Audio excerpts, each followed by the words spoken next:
What's going on, guys? It is me, Tyson the Trainer, back with another podcast for you. And today we're going to be talking about overeating at nighttime and how you can avoid it, okay? Because I know a lot of people do struggle with this topic in itself, and I'm like, you know what? It's going to be a great little individual topic because there are multiple reasons that this can be happening. And that's why I was like, if I've got a few different kind of points to go over, which I just need to make sure I've got my computer pulled up here so I can actually look at the points. At least this will give you guys a bit of an idea about some strategies you can try at the end of the day. Because this is something I used to struggle with a lot when I had my eating disorder. It was always the nighttime side of things, And again, there were certain things in my life, that were causing it, that I can look back on and realize when that started to change. And then I've also dealt with other clients who've had other issues in their life with strategies we've used to also help them too. So again, this is why I want to share with you a fair few strategies about how you can work on this, just because at the end of the day, everyone's going to be a little bit different with with what they could be struggling with. And that's why we kind of need to dig deep into this side of things. Now, if I do sound like I'm a little bit out of breath at the start, it's because I just came back from boxing and I am fucking dying. Great session. Thank you for asking. But yeah, I was like, you know what? I feel awake and alive now. So it'd be a perfect time to actually record a podcast since I'm basically still my heart rate's pumping at like 160 beats a minute. So, sipping on my coffee and we're going to start getting talking. Cool? All right. So basically, when it comes to overeating, there's usually always there is mostly a reason for overeating. But this is something, the first thing we need to also consider. If you don't do this continuously, as in like it's not a reoccurring thing, and it happens here and there that you just overeat, that's also like just a normal biological function that humans will binge sometimes. And there could be no underlying reason for it. However, if the frequency is something that keeps reoccurring, then that's something that it needs to be addressed. Now, the reason I say that, if it happens once every now and then and it's just a binge and don't really concern yourself about it, it's because we still have that primal, instinct at the back of our brain. Well, it's actually, the back of our brain is basically the first part of our brain that was developed. We didn't live with fridges, we didn't live with freezers, we couldn't store food really. And so when we would kill something, we would binge eat it, to the point where you'd be sick because you never knew when you were going to eat next. And so that is actually a biological thing. And that's why we still do resort to that to a degree. Again, there could be definitely underlying things, which is why I'm saying if it's continuously something that you experience, it's not that. But if once every 3 to 4 months, you're just like, I don't know what the hell happened. I just overate one night. I was just fucking starving, just ravenous. Then it's like, well, that's kind of a bit of a biological thing, right? So that's the first thing to consider. Secondly, when you're a female, if you're a female, and you have your menstrual cycle, you may notice you have cravings, you are hungrier, okay? Now, this is a thing. People talk about, you burn more calories when you're period. That's when you're craving more. Not really. Like, you don't burn that many. The cravings you have do not equal the amount of calories you burn, okay? And you're not burning an excessive amount of calories more where it's going to wind up to be a bigger deficit for you if you're dieting or if you're at maintenance and now that's created a deficit for you. Like, the calorie burn from having your menstrual cycle is not 300 to 500 calories high, just so you know, okay? Like, not 300, 500 calories extra a day, all right? You're not breastfeeding or you're not growing a child inside of you, which does require that amount of extra calories a day. So with those cravings, they're just cravings, right? Now, here's also something we need to consider about cravings. Everyone has cravings with the same type of food to a degree, right? No one's craving broccoli and potatoes. No one's craving a steak. If you're pregnant, you might be craving a steak because, pregnant females have some crazy cravings. But with us just dieting and stuff like that and having cravings, we always crave most common foods that are high calorie and highly palatable, junk foods, should we say. So that's also just a commonality that we all have cravings with, just to understand that in itself, okay? Stepping away from that, thinking about when it comes to overeating at night, okay? The first thing we're going to talk about is just the whole deficit side of things or not dieting and then causing yourself to overeat at night. Usually comes back down to if there's no underlying issues, it comes down to you restricting too much during the day probably being quite active, trying the whole, I'll save all my calories for the evening because that's when I'm most hungriest and I'm scared to overeat. And that actually becomes a cycle where you undereat during the day and then overeat at nighttime. Now, this is not actual science, what I'm going to say, but the reason this happens is because when you are using an excessive amount of calories during the day, just through everyday activity, whether you're doing your exercise and stuff like that, and you're trying to save as many calories as you can for the evening, you're creating an energy gap, okay? You're creating that deficit for the day. Then when you start to eat in the evening, the body's basically trying to play catch up. And it's like, we need to get all this food in we've missed throughout the day. But there's no signal in the brain to be like, all right, we've hit our calories for the day. We don't need to eat anymore. And you'll get to the point where you're full and you'll keep trying to eat, okay? That's because you have restricted too much during the day and the body doesn't like to be in a deficit. And that's when you'll find yourself continuously overeating in the evening. So if this is you, the first thing you need to do is work on eating more during the day. Now, this is quite a catch-22 because you're like, oh, but then if I eat more during the day, I have no calories at nighttime, and nighttime's when I'm usually overeating. Now I'm scared because if I eat more during the day, then I'm going to go even higher in calories at nighttime, right? That's what a lot of people think about. If I eat more during the day, then I'm just going to binge on even more calories in the evening. Trust me, do it for a few days. It will not happen. Because now when you're giving your stomach or your body food, right, you're going to find that when it comes to dinner time, you're actually not as hungry at dinner as you would usually be if you didn't have food during the day. Because now your body is digesting food, breaking it down, especially if you're having plenty of plants and fiber and protein during the day, you're giving your body regularity, okay? And this is going to change the way you eat at night, because now the body's not like, oh, we're in an excessive deficit. You're eating 1,500 calories a day, and let's say you're eating 300 calories during the day and 1,200 at night. You're creating an excessive gap in that day, and that's what's causing you to overeat. Okay, so what I would say, for a majority, you want to eat about ideally 60% of your calories for the day. So if I go back to thinking about 1,500 calories, you want to eat at least 800 to 900 calories during the day. And you're like, oh, but that means I'm only going to have 600 or 700 calories in the evening. Yes, that's exactly what it means. And what you have to understand is that you will eat that food and be satisfied. Because another thing that, especially what I am used to, and I think a lot of people can resonate with this, you want to be stuffed at night time because you don't want that fear of being hungry or feeling a little bit empty, because then you're like, oh, what if I go looking for something else? It's about teaching yourself that you can eat to nearly full and be okay with that. Because you can do that during the day. You just have to learn to train yourself to do that during the night, right? How come you can eat a meal at lunchtime and you don't force yourself to be stuffed, but then at dinner time you do? It's because you think so much about the deficit, and we can mind fuck ourselves in a little bit and be like, oh, but I'm not going to have that much food. I need to be full at night to go to bed. I need to be full at night, so I'm not going to be looking for that. And you're telling yourself this story, and then you're falling into your own trap, right? You can change that, which is cool. All you have to do is retrain that mind. So the first thing you do, you start to eat more during the day. And it's going to scare you, but I promise you, you will not binge eat at night if this is something you're struggling with, all right? So you eat about 60% of your calories during the day, okay? Then at nighttime, learn to eat before you stuff yourself full. I always say, aim to eat about 80% fullness, okay? So you're full, but you could have a little bit more if you wanted to. And then what you're going to do is, because then you're going to have this little voice in your head. Be like, oh, maybe I should have a little bit more. Oh, I'm just not that full. Be like, I'm reminding myself that I'm training. I remind myself, and I say to myself, I'm training myself to not be stuffed. I'm working on this good habit. I'm choosing not to eat anymore. Because the biggest thing is that's what's within your control, and you have to remind yourself that you're choosing. You're not being told you can't. You're choosing not to have more food. Because there's a difference when you choose to do something versus when you feel like you're forced to do something. Like when people quit smoking, it's like, oh no, I don't smoke anymore, or I'm choosing not to smoke, versus I can't smoke, Little differences like that. Because I can't smoke means you're not in control. I don't smoke anymore is that you're in control, you're making the decision. Same thing when you're dieting. I'm choosing not to have this food. I'm choosing not to give into the cravings. Not, I can't have this, my coach doesn't want me to. because you have to be in power.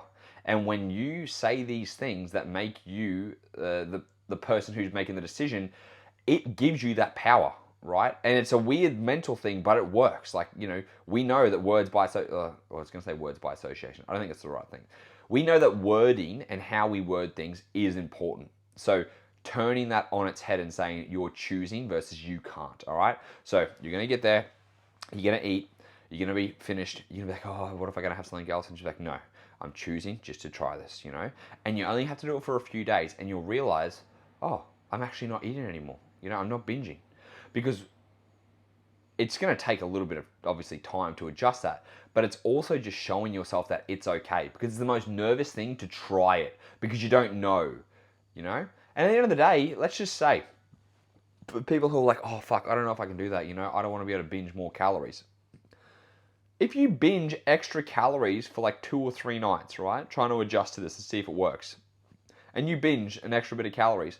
Like, how much extra do you think you're going to binge? Because now you've got food in you from the day versus having an emptier stomach. So even if you think, oh, I'm going to binge at night, you're not going to go even like a huge amount more. Because again, if you've gone from eating, let's say 300 calories a day to 800 calories a day, it's an extra 500 calories, all right? So let's say you still binge at night and you have the same stuff that you usually would, you've only gone an extra 500 calories over. And 500 calories at the end of the day isn't a huge amount versus 3,000, 4,000 calories over, which you won't do. So the first thing you can try and do is to eat more during the day, right? Regularity is important. Giving your food some sustenance, giving your body some sustenance during the day can help. And then reminding yourself, hey, I'm just trying this. I'm choosing not to eat more. Because what I've also noticed with that, this falls into the other things we're going to be talking about with the nighttime eating side of things. For me, it was a trigger for when I was full or like stuffed, that it kind of raised my anxiety a little bit and like got me stressed, and then I wanted to eat more. Even though I couldn't physically feel like I could eat more, it was that like panic of like, I've already gone over and I'm already stuffed that I want to have more, weirdly. And so you're trying to fill something that's already full.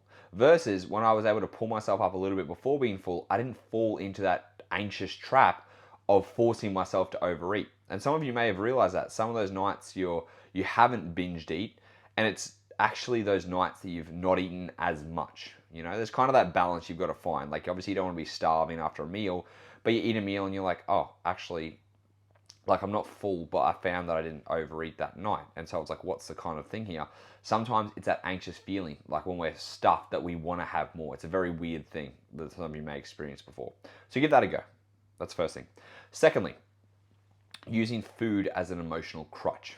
Okay, so for me, I know I used to eat a lot at night time and try and eat as much as I can, high volume, to feel full, because I didn't have anything else in my life, really. I didn't have a social life. I didn't go out on the weekends. I didn't go and see friends. I didn't really have friends, during this time, because I was like, oh, I'm working on my business. I'm a PT, I'm doing all this stuff. And so I'd sit at home every night, stuffing myself with food and using that as kind of my emotional, what would I say? Emotional crutch, I guess you would say. And so one thing that actually changed was me going out and going to see people and socializing, because I was extroverted, So if you're someone who you tend to be more a little bit extroverted, you may be using food as compensation because you're empty, because you may be lonely, Are you going out and doing things? Are you seeing people? Are you making connections with people? Because we underrate that. Like, human connection is an important thing. And if you don't have that and you use food as an emotional crutch, then it's very easy to fall into that trap. And so for me, like, the funny thing is going out on the weekends, and not going out like, staying late at night, or, using my work nights to like 10 or 11 at night going to socialize. It was just seeing people a little bit more and socializing, actually filling my cup up, I guess you would say. As I drink my coffee, saying filling my cup up. But it gave me that emotional fill that I wasn't having before, that I was looking for something else, like food, to fill that void. So if you are someone who is more extroverted and you think, COVID could have been causing this too. You haven't been seeing a lot of people. You've been isolated more. You've been staying at home, a hermit and stuff like that. And this is why I say when dieting, you have to learn to say no to certain things. But I never say don't socialize. I say don't go out and get shit-faced.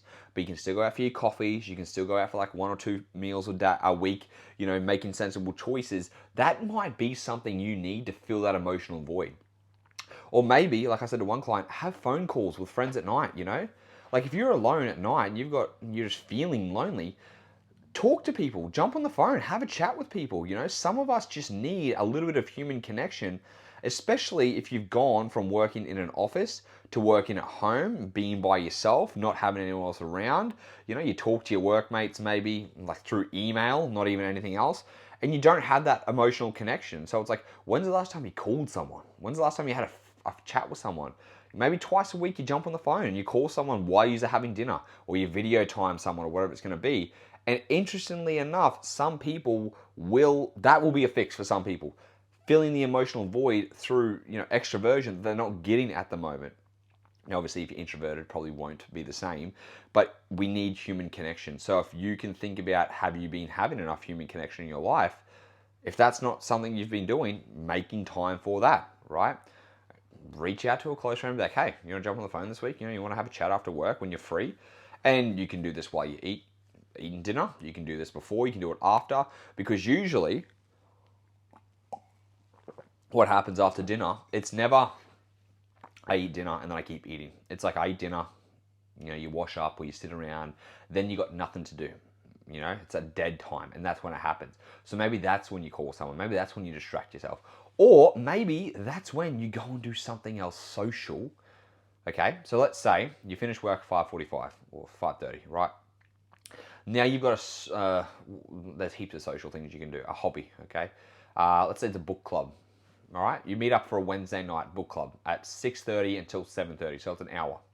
Then you come home, okay? You're like, oh fuck, now I've got to have a shower, now I've got to eat, now I've got to do this. It's no longer like, now I'm going to eat, now I'm going to fucking find something else. Like, it's more for you like, okay, now I've got to have a shower, I've got to eat, and then basically I've got to be going to bed because I've got to get up and work in the morning. And so now it shifts that you've got things to do at nighttime, and now you're more busy. Because again, dead time is also another thing that can cause us to overeat. Especially when dieting, like when you're bored and you don't think, and you're not thinking, or you're not mentally stimulated, that's when thoughts creep into your head. That's when you start thinking about food.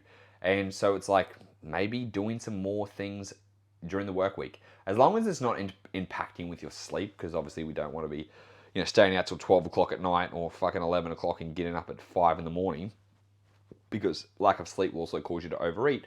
But trying something like that could actually benefit you, doing a little bit more extroversion stuff or just social interactions. So, tip number 2, get some social interaction. Phone calls, find a group. If you guys haven't heard of meetup.com is a very cool website that basically whatever you're interested in, other people are also interested in it. And they have times where people meet up together, like just like-minded people.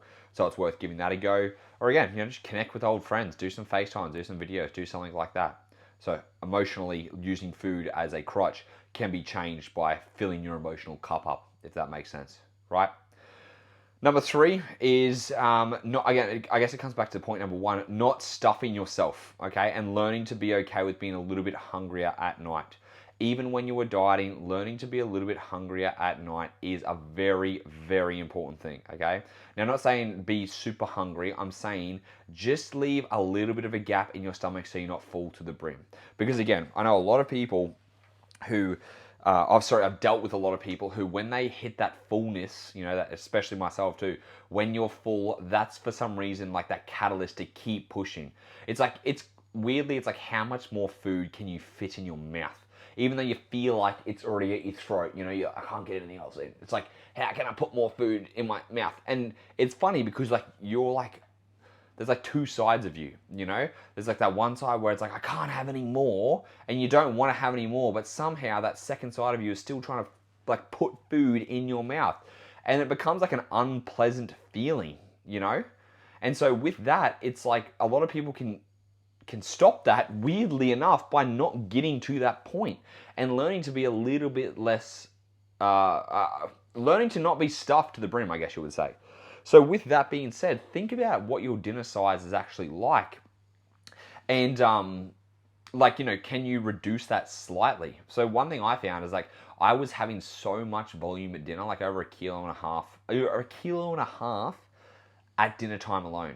And I was like, I'm going to eat so much that I can't eat anything else. And then it would just fall into this weird thing where I'm like, oh, well, somehow I'm still trying to fit more food in. And it caused me like stomach pain. Like, I don't know how I didn't blow my stomach up when I had this like problem, right?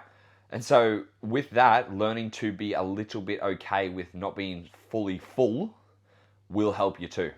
So that's something to be really aware about, is not stuffing yourself to the brim, right? So far we've got not saving your calories for the evening and starting, having at least 60% of your calories during the day. Trying to fill an emotional void through socializing and having emotional connections. Learning to not eat until you're fully stuffed, which is a very good one too. And they're three main things that I think a lot of people can help with, right? The fourth thing is staying up late. For some reason, when we stay up later than we should, and we're like, oh, we're irritable, we can't do anything, we start to think about food, right? We start to look about what's in the fridge. I don't know about you guys, but I know if I used to stay up later than I was supposed to, it would, I'd be like, oh man, I gotta go to bed, I gotta lay down. I'm trying to get there, and then I'm like, oh fuck, I'm gonna sleep. All right, I'm gonna go get food. I wasn't hungry, I wasn't anything like that. I already had brushed my teeth, and I'd get up and then go and get some more food. And this is just keeping regularity with your sleep, okay?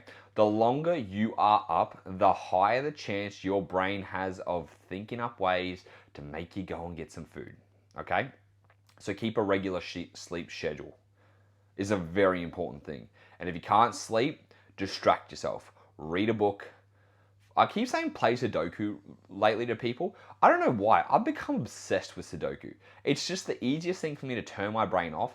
And I get sucked into games. I don't know why. Some of you might not like Sudoku. Go find another game. But Sudoku for me is just something that's fucking takes my mind off the world and actually puts me to sleep. Because when I'm in bed and I'm trying to pay attention and I'm trying to think, my brain's nah, we're not thinking anymore. And I'll be falling asleep playing Sudoku. It's the best way for me to be able to sleep, to be honest. And that's actually been really, really good, along with having good sleep hygiene, which we've definitely talked about in another podcast, helping me sleep and preventing me from overeating. Because again, if I know I'm not in bed by 8:30, if I haven't fallen asleep by 9 o'clock, I'm going to be looking for food, Again, it's just some stupid distraction that's going to happen, and my brain's well, we might as well look for food now. And it's funny because all these things happen when you're dieting, because the brain's we don't want you to diet. We want to get that food in, right? So regularity with sleep is important. And again, if you can't sleep, distract yourself doing something else. Now, another point we can kind of think about here is pushing your meals back by an hour for each meal. Because sometimes if you eat at 6 o'clock and you're not going to sleep until 10 o'clock, that's a 4-hour gap of you having possible temptation for food. So what you can do is maybe you move your breakfast an hour forwards, and then lunch an hour forwards, and then your afternoon snack an hour forwards. So now let's say you're eating, and instead of 6 o'clock, you're eating at 8 o'clock, and you're going to bed at 10 o'clock. So now it's only a 2-hour gap between meals versus 4-hour gap. Sorry, between your meal and bed versus a 4-hour gap.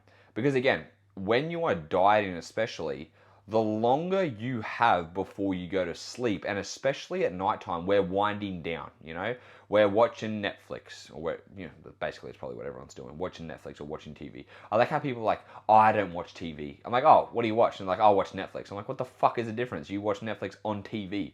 Just because you don't watch 7 or you don't watch Channel 9 doesn't mean you don't watch fucking TV, So at nighttime, that's when we're slowing down. And because you're not busy, because time's going slower, because you've got nothing else to do, the brain will start to think about food, okay? So try and do things at nighttime that may keep you stimulated, but also just changing maybe your evening routine to eat differently. I absolutely hate when Angie cooks before 6:30. I'm babe, I don't know why it's a mental thing for me. I'm I need to eat after 6:30 because I'll eat at let's say 6 o'clock, and then I'm done by 6:30. And I'm going to bed at 8:30, but it's still 2 hours for me of just mental dead time. And when I'm dieting, my brain's oh man, we still got some time before bed. What do you want to have? And so it's very, and even though I have dessert, it's like, okay, I'll have dessert now. And then it's like 7 o'clock. Like I rush through it too quickly. So for me, I know if I have it, it's, we start to cook around 6:20. We're done by 6:45. We're able to eat our meal. I finish that at about 7:15. I then have my dessert. I'm done by 7:45. And I'm not stuffed, so then I have 45 minutes to let the food digest, and I'm laying in bed, and I sleep a little bit better with food in my stomach versus being empty. I know that, okay? So for me, I've found a really good little routine for where I can fall asleep. But this is something I have to work on, being flexible, especially when dieting. If I have an earlier dinner, being okay to let that time go longer, and obviously it's not the end of the world, but if I can control, obviously, our dinners when we're not going out and stuff like that, it's going to be around that 6:30, 6:45 mark, because then I have a shorter distance of time between bed. Now, some of you won't like going to bed full, so you want to eat a little bit further away. That's absolutely fine. Maybe having dinner further away and then saving a little bit, like a 300 calorie snack for some fruit and yogurt for later on if you do find your stomach emptying again. But remember, we don't want to stuff ourselves being full, but we could change our timing for dinner if you are going prolonged periods of time between dinner and sleep, because usually there's that little gap. It's like that little window where you start thinking about food and then it fucking throws you off, and then you go and open the fridge and do whatever you want to have, right? Then the final one is removing temptations, okay? So again, dieting is a short-term process. Let's say it's between 12 to 20 weeks. And it's like people are like, oh, 20 weeks, that's not short-term. 20 weeks isn't even a fucking year. Isn't even half a year. And you know how quick time goes. You guys listen to this, you'll probably listen to this in September, I think. I'm recording this at the end of July, so you're playing catch up. But like, okay, at the end of July, I'm recording this. People are going to message me and I'm like, oh shit, this podcast is out already. Like, time goes fucking quick, guys. And so in saying that, it's probably something you need to remind yourself with, that it's very quick, right? And again, it's not even half the year if you were to do 20 weeks of dieting.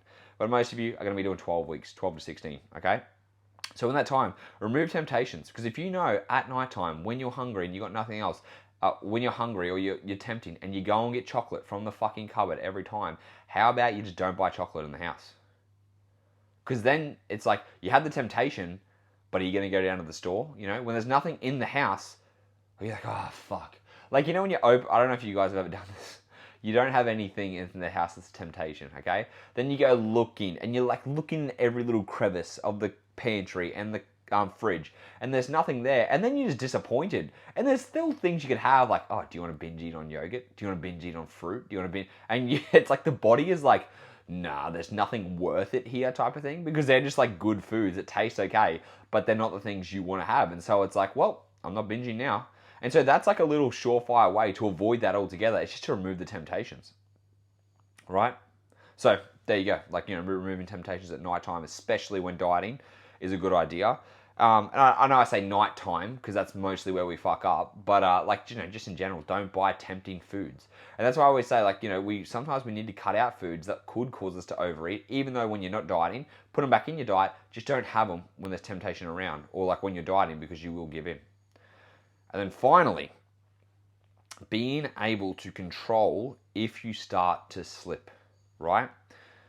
One of the biggest things we can do is to create a gap between our thought and our actions, right? There's always that point where you go to the fridge and you start to look around and you think, okay, I'll have a little bit of this, or I'll have this, and it's that one mouthful and the next one, and then you look for the next one and you go for and it's like, and then the heart rate starts to go up and you start to get into like this second headspace, okay? At any point, if you can just pause for 1 second and interrupt that behavior, for those of you listening, I'm like putting a hand up, like stopping that and taking 5 big breaths and bringing yourself back into your like consciousness, I guess you would say, you can actually stop yourself binging, okay? Because what usually happens is when we get into a state, basically, I guess you would say, is like we're all amped up, right? The heart rate starts to increase, the anxiousness starts to go up. And it becomes, in a way, an exciting side of things, or like an anxious side of things, like the heart rate going up. And we can kind of fall into like, it doesn't feel like it was us when that happened. We come back into like normalcy. We're like, what the fuck just happened, basically. So if you can start to be in tune and you start to feel your heart rate increasing, or that like, anxiety, excitement, and you can catch that, that is the time you can pull yourself back, like pulling yourself back out, right? This is why I think meditation is very important, and it's something I've been working on for myself. Because when you can watch your thoughts without acting on those thoughts or being able to pull yourself away from that, that will benefit you a huge amount in the long run. So what I say to my clients, if they feel a binge coming on, start to pay attention, all right? Is your heart rate going faster? Are you feeling tight around the neck? Is your chest feeling tight? What is the stomach feeling sick? Think about how you can pay attention to your body and start to become more in tune with how you feel internally. Because it sounds woo-woo, and like you guys know, I'm all about fucking logic and stuff like that. There is so much research with the emotional brain side of things and becoming in tune with that and giving that a voice and listening and being more bodily in tune, which I am fucking shit at, which has been a lot better for me working on this. Being more aware of where you're feeling sensations, what's going on, and breathing. So taking 5 big breaths, like, okay, so I've started to eat some food, right? And then I feel that I'm getting anxious in my chest, like my heart rate's going up. And I start to think about my heart rate. And then there's that logical bit of my brain. I'm like, oh, actually, I'm going to try and stop. And you're like, okay, I'm just going to take 5 breaths, all right? I'm going to take a breath. And you breathe 5 times. And you just kind of slow yourself down. And then you try and slow your heart rate down, okay? If you start to do that, you will then be able to, it sounds, again, weird, you're kind of going to come back to yourself. And you're going to be able to be like, I'm choosing, you can actually put the stuff back and not binge, right? And you're like, I'm choosing not to binge. I'm making a decision to stop. Because what happens is we get into this, I don't want to say excited state, but it's kind of an excited, anxious state. And we just lose touch with ourselves, and then we fall into this bad state. But if you can stop and breathe and slow yourself down and pull yourself out of that state, you can actually stop that from happening, right? It's something I've been practicing for a lot of clients, and they get a lot of benefits from doing that, from breathing, from slowing down. And again, just paying attention from when these things are coming up and being more body aware. Because we're very easy to suppress those feelings. And if we try and suppress things for too long, they're going to come out in other ways, And again, like I've always been shit with like intuition, People are like, I feel it in my stomach. I'm like, what the fuck does that mean? Feel it in your stomach. I'm like, I think about shit, right? But over time, I've gotten better at feeling things, which is just the weirdest, again, someone like me, feeling, I'm like, oh, here we go. Like, it was such a hard thing for me to overcome, to do. But I'm telling you, it's been one of the best things I've ever done, right? So I know when I get anxious, my heart rate starts to go up. And instead of trying to avoid that, it's more about tuning into it, feeling it, experiencing it, and then thinking, what's causing this at the moment, And again, I'm like, okay, I'm feeling anxious. I just need to chill out. I just need to relax. And it's not about, I don't want to feel anxious. I need to stop this. It's about, all right, I feel anxious. Where do I feel it? All right, I feel in my heart. Okay, it's beating fast. All right, so it's causing me to be anxious. Okay, I just need to breathe. I just need to relax. And I just breathe.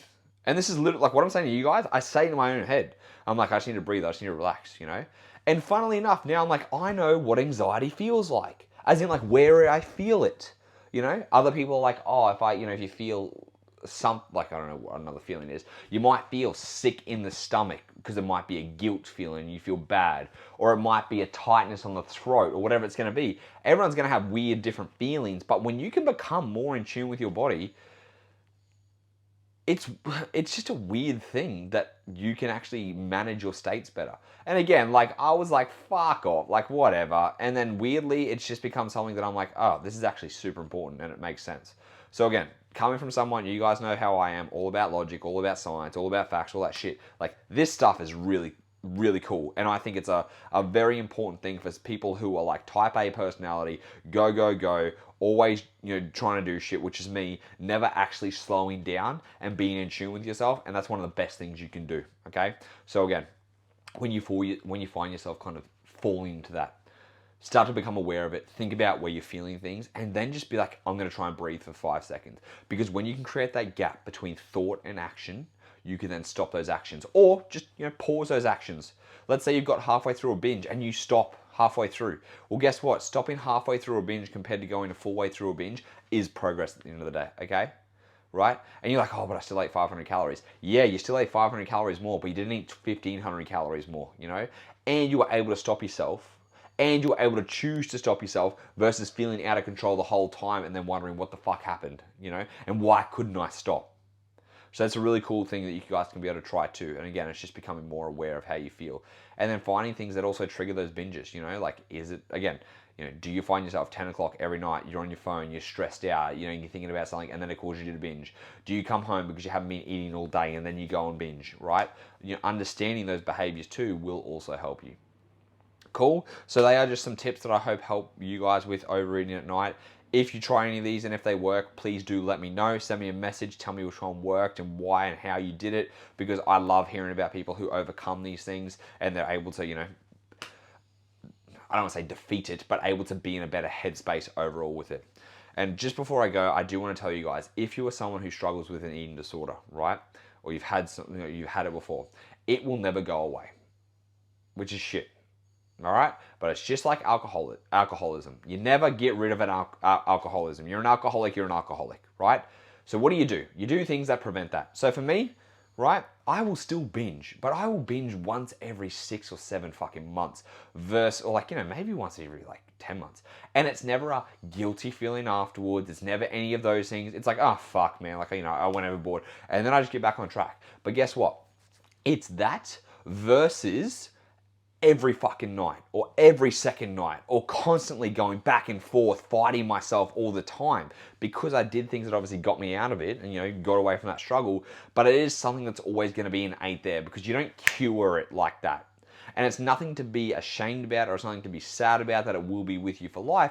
It's just about managing things and making behavior changes to support your overall healthier lifestyle and to reduce the amount of times you binge. Because if you can go from binging every night to then every third night to then once a week to then once a month to then once every 6 or 7 months, you're in a way better place with that, okay? And so just think about that. And there's never, if you go really well for 3 weeks and everything's been great, and then for one day, whatever happens, you trigger it, do not beat yourself up. Do not hate yourself. Do not reprimand yourself. The most important thing you can do is actually not give it attention at all, and you just get back into it the next day. Because the less you give that attention, the less it's going to keep coming up, right? So that's just something, food for thought. Again, I hope this helped, guys. If whatever strategy works for you, please message me. Please let me know, because I'm always really happy to help, hear what people get from this, the advice that I give and how it helps them. So until next time, my friends, I will speak to you then.